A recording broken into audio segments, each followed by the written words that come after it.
This channel does not promote any violent, harmful, or illegal activities. All content provided by this channel is meant for an educational purpose only.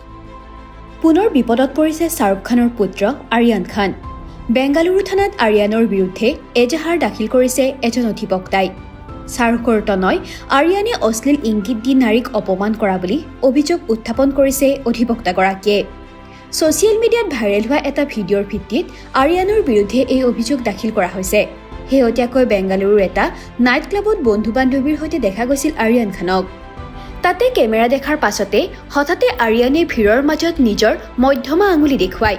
সেই ভিডিঅ'টোৰ ভিত্তিতে অধিবক্তা ৱাজিহ হুছেইনে আৰিয়ানৰ বিৰুদ্ধে থানাত এজাহাৰ দাখিল কৰে। অধিবক্তাগৰাকীৰ অভিযোগ, এই সময়ত নাইট ক্লাবত বহু মহিলা উপস্থিত আছিল। আৰিয়ানে নিজৰ মধ্যমা আঙুলিতে এনেদৰে দেখুৱাব নালাগিছিল বুলি তেওঁ উল্লেখ কৰে। এনে অশালীন ইংগিতৰ জৰিয়তে আৰিয়ানে নাৰীক অপমান কৰা বুলি অভিযোগ কৰে।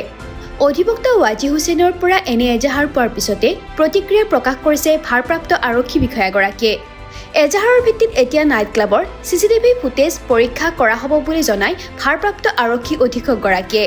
যদি সঁচাকৈয়ে আৰিয়ানে কোনো অশ্লীল ইংগিত দিছে তেতিয়া উপযুক্ত ব্যৱস্থা গ্ৰহণ কৰা হ'ব বুলি আৰক্ষী বিষয়াজনে লগতে কয়। অৱশ্যে আৰিয়ানৰ এই ভিডিঅ'টো ভাইৰেল হ'লেও এই পৰ্যন্ত কোনো প্ৰতিক্ৰিয়া প্ৰকাশ কৰা নাই শাহৰুখৰ তনয়ে। সমগ্ৰ ঘটনাৰ বাবে আৰিয়ানে ক্ষমা খুজিব লাগে বুলি দাবী কৰিছে অধিবক্তাগৰাকীয়ে।